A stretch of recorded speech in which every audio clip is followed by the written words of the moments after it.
herzlich willkommen zu einem weiteren Tutorial von neo-gamefactory.de. Ich bin Christoph Winkler und ich präsentiere euch diesmal eine neue Unity-Serie. Also eine neue Unity-Tutorial-Serie. Ein YouTube-Nutzer hat mich nämlich gefragt bei meinem letzten Video von Boxer Card, der Character-Statistik, wie man mit einem einzigen Skript mehrere Game-Objekte ansprechen kann, ohne dass in diesem Game-Objekt dieses Skript vorhanden ist oder ein anderes Skript vorhanden ist. Dabei hat sich herausgestellt, dass dieser YouTube-Nutzer ein Kartenspiel machen möchte und er auch Probleme hat, oder sie, dass zum Beispiel die Karten jedes Mal neu gemischt werden, und das ist ja in dem Fall nicht Sinn der Sache bei einem Kartenspiel. Denn das kann ja so nicht funktionieren. Man sieht ja die Karten von dem Deck nach und da können ja plötzlich nicht die Karte doppelt auftauchen. Und da habe ich mir so gedacht, das ist eigentlich eine gute, berechtigte Frage, wie man sowas gemacht und wie man dieses Problem mit dem Kartenmischen zum Beispiel beheben kann. Und da ich das nicht nur für diesen einzelnen YouTube-Nutzer, Nutzerin erklären wollte, habe ich mir gedacht, mache ich ein neues Video und mache daraus eine kleine Serie. Und in diesem Fall möchte ich mit euch ein Pokerspiel programmieren. Und zwar wirklich von 0 auf 100%. Also von Scratch to Final Project sozusagen. Und ich habe jetzt hier ein neues Projekt geöffnet in Unity und habe absolut nichts importiert. Ich habe hier alles selbst gemacht. Das heißt, wir legen uns einen neuen Ordner an. Das habe ich Card Games genannt, also Kartenspiele. Und da drin ist ein Ordner namens Poker und dann Models and Scripts. Gut. Jetzt erstmal nur Poker. Später können wir vielleicht noch andere Kartenspiele mit dazu machen, wie Mau Mau oder Uno zum Beispiel. Aber jetzt bleiben wir erstmal bei Poker und legen uns jetzt in diesem Poker Scripts Ordner ein neues Skript an, und zwar C# und nennen das Card Manager. Der managt also sozusagen unsere Karten. Jetzt legen wir ein Game Object und Create Empty an. Das nennen wir ebenfalls Card Manager.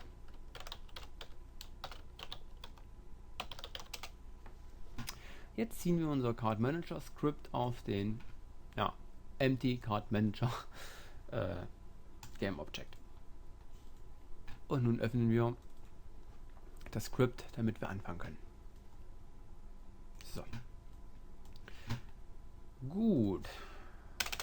Dann legen wir schon mal Variablen an. Und zwar public int und unsere Number of cards. Die legen wir erstmal fest auf 52, weil wir wollen ja jetzt hier Poker spielen. Und in einem Poker-Deck sind 52 Karten vorhanden. Das heißt, Number of Cards speichert unsere Anzahl der Karten in einem Deck. Wenn wir jetzt deswegen Public, falls wir jetzt ein anderes Spiel haben sollten, anderes Kartenspiel, können wir hier beliebig die Kartenanzahl verändern.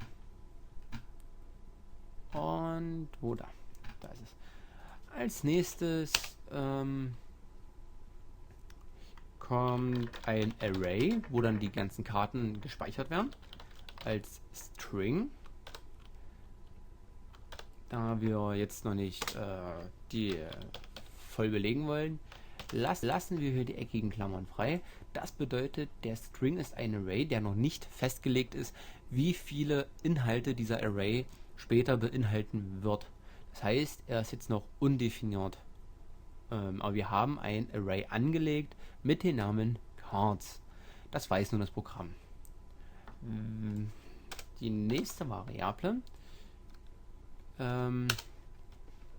legen wir dann hier an in Startzyklus. Das heißt, das wird einmal abgerufen, wenn das Programm ausgeführt wird. Und zwar int card number gleich 1.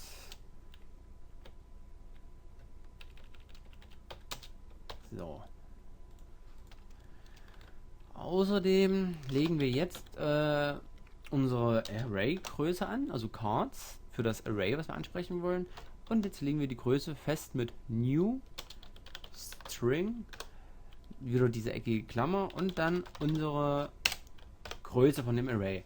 In dem Fall sind es 52, nämlich Number of Cards. Wir haben ja 52 Karten, wie gesagt, in einem Pokerdeck und deswegen Number of Cards beinhaltet die 52. So, das Grüne bedeutet übrigens bloß, dass zwar zugewiesen ist, aber nie verwendet wird. Kommt aber jetzt.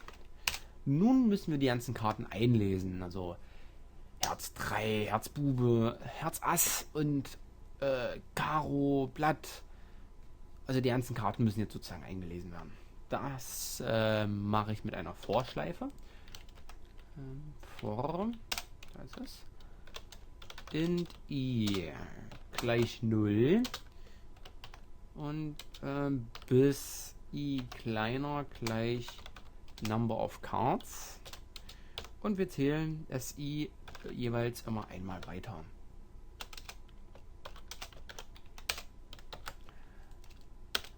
So. Das bedeutet eine Vorschleife, die von 0 anfängt mit Zählen, denn ein Array, wenn wir es anlegen, fängt nicht mit einem Index, also Index sind dann immer die Zahlen, die hier in den eckigen Klammern stehen, das erkläre ich gleich, fängt mit dem Index nicht bei 1 an, sondern bei 0. Deswegen I gleich 0, denn wir wollen das Array 0 ansprechen. Und der zählt so lange, wie Number of Cards, also 52. Kleiner gleich, eigentlich bis kleiner. Das hatte ich bei dem Test aufgehoben. So.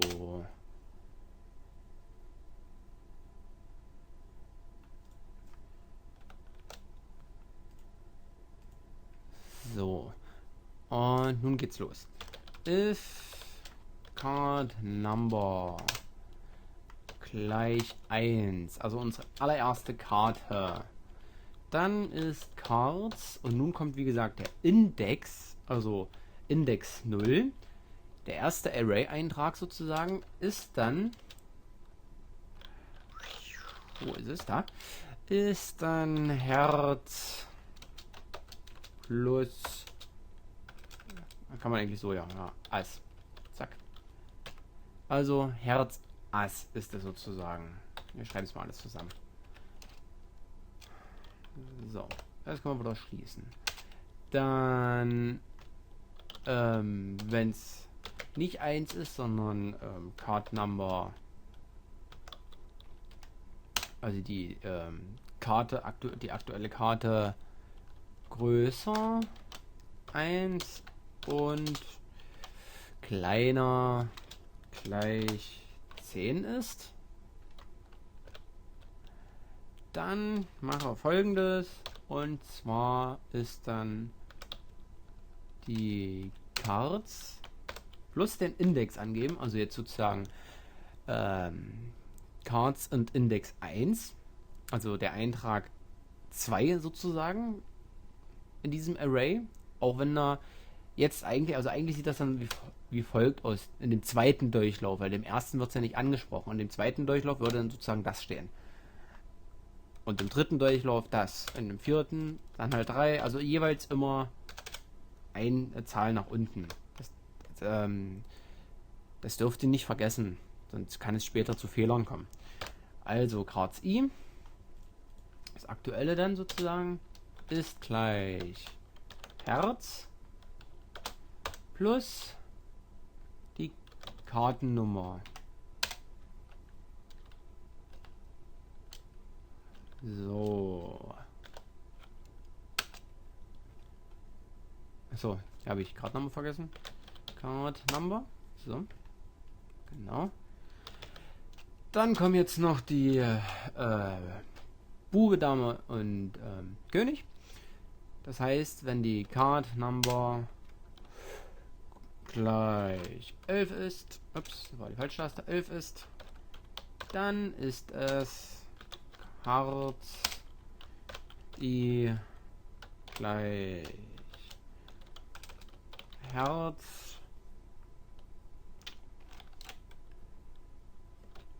Quatsch, Herz Bube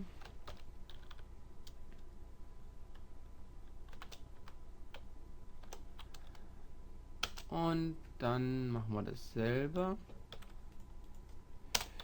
für die Dame. Das ist, da habe ich ihn nicht mitkopiert.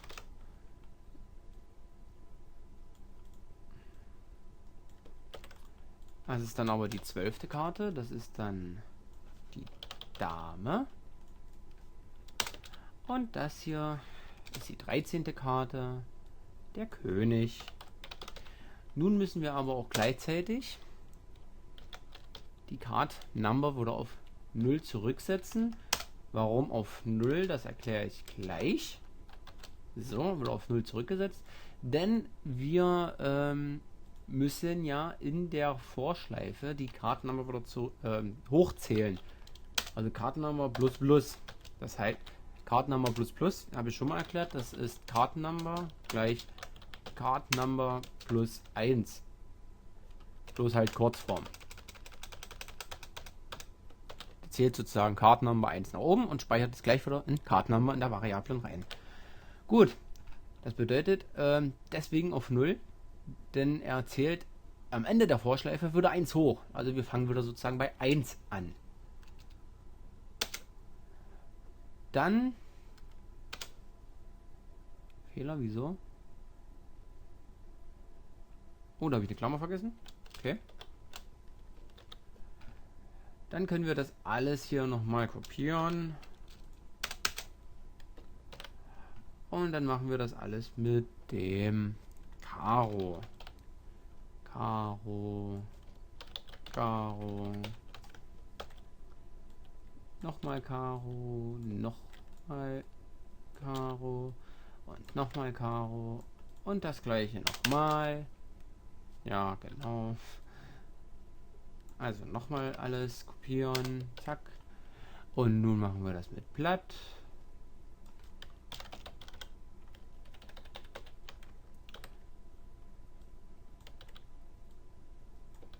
Also das ist jetzt sozusagen alles das Einlesen der Kartenblatt. Dann machen wir das alles eben nochmal. Und zwar für... So, jetzt muss ich aber erstmal gucken, was haben wir noch nicht? Kreuz. So. Zack. Und zack. Und zack. Und zack. So funktioniert das jetzt aber alles noch nicht. Wir müssen das alles nochmal in if-Schleife verpacken. Und zwar if I kleiner gleich 12. Wie gesagt, wir zählen ja, wir haben ja 13 Karten und dann springt es ja erst über zu dem nächsten. Deswegen hier, wenn Karte Nummer 13 ist. Aber er fängt ja bei 0 an zu zählen und deswegen nur bis 12. Das meinte ich mit, man muss da überlegen. Man muss eigentlich immer minus 1 machen oder wenn man es auslesen will, als Zahl plus 1, damit das dann richtig erscheint in der Ausgabe. So, also wenn das kleiner bis zur 12 ist, dann mache das. Lege das hier fest. Und ansonsten jetzt hier weiter. If I größer 12 und kleiner gleich jetzt die plus 13, das heißt 25, dann mache das. Wo ist der Fehler? Genau, I, so. Ist natürlich auch schön, wenn ich das so eingerichtet habe. Bei mir rückt das immer automatisch ein, wenn ich jetzt zum Beispiel das hier einfach mal versetze und ich das hier schließe und der Block korrekt programmiert wurde, konvertierte das gleich alles so, wie ich das eingestellt hatte. Wenn das nicht konvertiert, hatte ich einen Fehler drin. Hatte ich gerade. Ich mache mal hier wieder das I weg. Und wenn ich das jetzt so mache, funktioniert es nicht. Deswegen habe ich gleich gesehen, da ist irgendwo ein Fehler. Gut. Nur mal so am Rande erwähnt. Dann hier das gleiche. If I größer die 25 und I kleiner gleich, jetzt wieder die plus 13, also von 25 plus 13, 38. Dann mache das. Und nun als letztes if i größer 38 und i kleiner gleich, und jetzt seht ihr das, 51, nicht 52, dann mache das. Zack. So, jetzt mache ich hier überall noch Kommentare hinzu, damit man das auch lesen kann, richtig. Das hier ist die Herzkarten einlesen.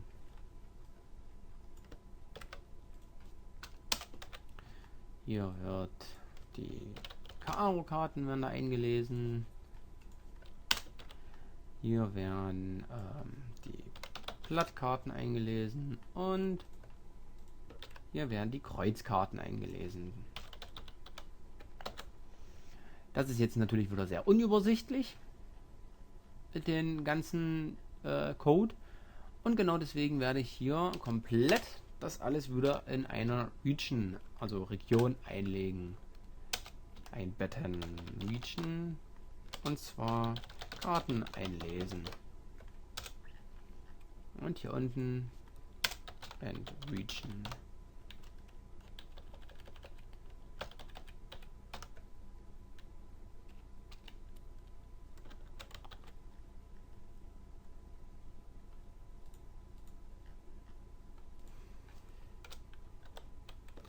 So. Zack, und schon kann man es wieder schließen.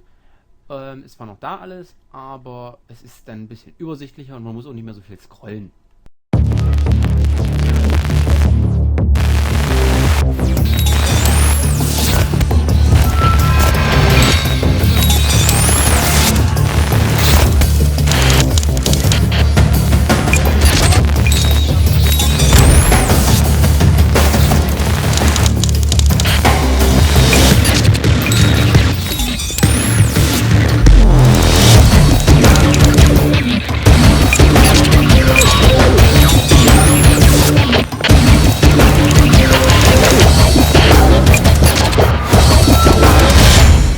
Gut, nun in der Update-Funktion.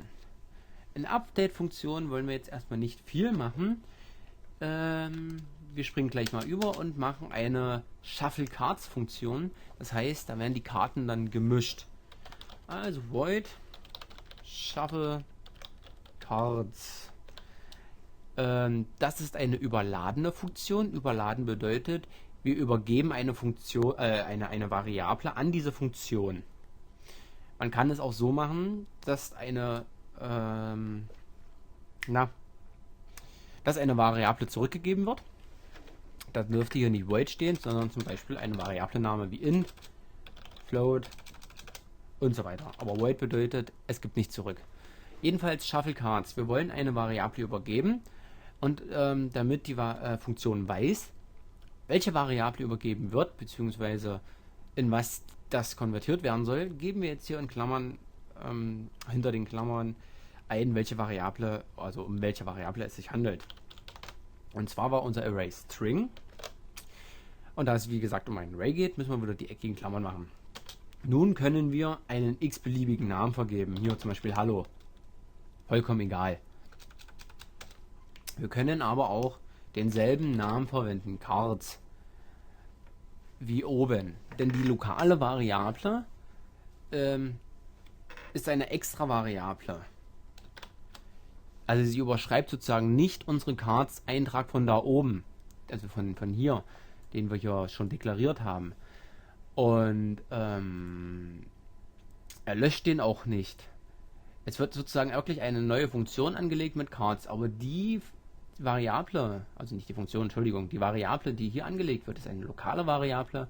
Und wenn wir jetzt hier in dieser Funktion auf Cards zugreifen, greifen wir wirklich nur auf diese Variable hier zu, nicht auf diese.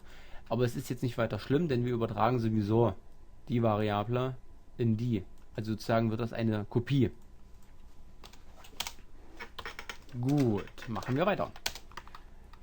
For also mit einer Vorschleife, wollen wir das mischen. For int teacher i gleich 0, genau dasselbe Spiel wie oben, i, dann kommt eine neue Funktion, also eine neuer Befehl, cards.length. Das bedeutet, wir lesen von dem Array cards, lesen wir aus, wie lang der ist, wie groß. Da wir ihn hier oben mit 52, Number of Cards, da oben 52 belegt haben, ist das sozusagen die Größe von dem Array. Wir könnten auch Number of Cards schreiben, aber Cards Length ist immer der sicherste Weg, denn er geht dann wirklich bloß bis dorthin und nicht weiter. Gut. Und jetzt wieder i++.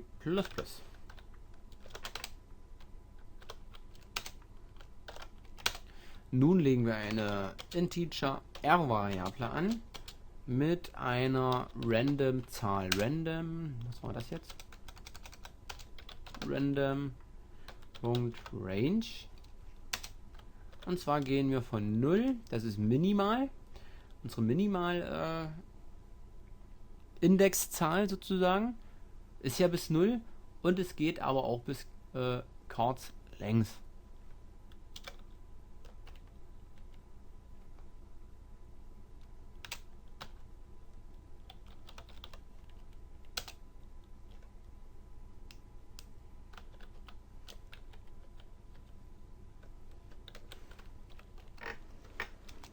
So, dann machen wir jetzt eine Kopie, temporary, also TMP, und zwar von unserem aktuellen Cards i. Da, wo wir gerade sind, in der Vorschleife, machen wir einen Temp-Eintrag, einen temporären, und Cards i, den wir gerade gespeichert haben, belegen wir jetzt einfach mit dem Cards und der zufälligen Zahl, die wir gerade hatten. So, das heißt zum Beispiel Eintrag 0 in dem ersten Durchlauf, Eintrag 0 wird ersetzt durch zufällige Zahl 10.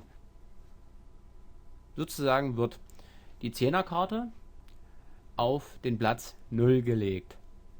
Und damit die 10er-Karte nicht plötzlich verschwindet oder eben die doppelten Karten vorhanden sind, müssen wir nun Cards R belegen mit TMP, die wir vorher gespeichert haben.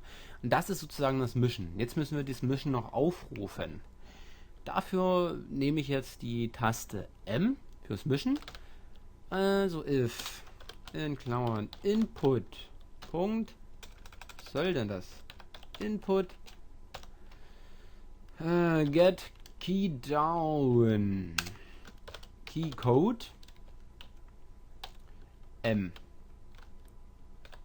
Also wenn die Taste M gedrückt wird, dann soll die Funktion Shuffle Cards ausgeführt werden. Und das funktioniert jetzt so nicht. Da meckert er, denn er will, dass wir ein Array, hier ein Array übergeben. Und zwar wollen wir das Array Cards übergeben. Nicht Cars, sondern Cards. Was soll denn das? Was mache ich denn hier? So. Was ich jetzt bloß nicht verstehe, was wollte der jetzt immer mit Cards Doppelpunkt? Naja, ist egal. So, und schon haben wir jetzt hier unsere Funktion soweit fertig. Gehen wir jetzt in Unity rein und sehen, dass er hoffentlich keinen Fehler hat. Gut. Jetzt gucke ich hier bei Card Manager und sehe hier meine Karten. 0 Karten. Ich könnte jetzt hier auch per Hand alles eintragen. Hier 50 Karten. Ui, zack, sind die ganzen Elemente da. Und hier sehen wir es auch. Ich habe jetzt 50 eingegeben. Ich mache mal 2, dann sehen wir es besser. Element 0 und Element 1. Also wir sehen, er fängt mit 0 an zu zählen. Mache ich mal wieder 0. 0. Und dann starten wir mal. Und wir sehen im Card Manager, er hat 52 Karten. Fängt aber ab 0 an und geht bis 51. Und genau deswegen sehe ich gerade, er zählt ja bis 52. Müssen wir hier mal kurz noch -1 machen. -1.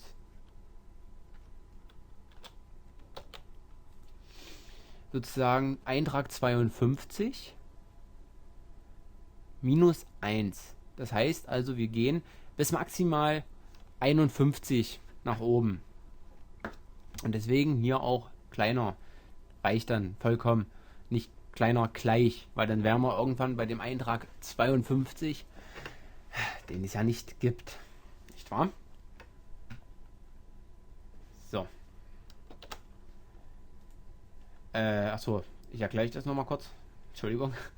Das heißt, wenn wir jetzt hier eine minus 1 nicht hätten, würde er vielleicht irgendwann eine Zahl, eine zufällige Zahl haben, die 52 ist. Nun liest er die aktuelle Zahl in Temp rein und will von der Cards 52 das in den aktuellen Kartenslot reinlegen. Also den 52er Karten existiert aber nicht. Das heißt, wir haben eine Karte gelöscht oder erzeugen einen Fehler oder einen Programmabsturz, was wir ja nicht wollen. Deswegen Card links minus 1. Gut, starten wir nochmal neu. Gehen dann nochmal in den Card Manager und sehen, es ist alles hier. Herz Ass, 2, 3, 4, 5, 6, 7, 8, 9, 10, Bube, Dame, König. Dann geht's los bei Karo Ass, 2, 3, 4, 5, 6, 7, 8, 9, 10, Bube, Dame, König. Dann Platt, Ass, 2, 3, 4, 5, 6, 7, 8, 9, 10, Bube, Dame, König, dann geht es bei Kreuz weiter und so weiter. Wenn ich jetzt hier reinklicke und M drücke, sehen wir, ups, ist plötzlich alles gemischt und nochmal M und nochmal M und nochmal M. Und wir könnten jetzt hier durchgehen und sehen, dass hier auch nichts doppelt ist oder irgendwas gelöscht wurde. Wir machen das nochmal. Ich starte Card Manager. Wir sehen, es sind wieder alle drin und gucken, zack, fertig. Ich kann jetzt hier mal einfach mal spaßhalber 10 machen. Und dann sehen wir, dass er 10 und 9 Elemente hat. Fängt bei Herz an, Herz Ass und geht hoch bis Herz 10. 10 Karten sozusagen, 1 bis 10. Ja, und selbst wenn wir jetzt hier M drücken, wird es auch alles gemischt. Und wir sehen, es wird halt nichts gelöscht oder hinzugefügt. Das funktioniert sozusagen ganz einwandfrei. So, und beim nächsten Mal zeige ich euch dann, wie wir das auf ein Game Object verlegen und sozusagen mit dem Game Object dann zeigen, welche Karte das gerade ist. Momentan sehen wir das ja hier nur im Inspektor. Also, bis zum nächsten Mal.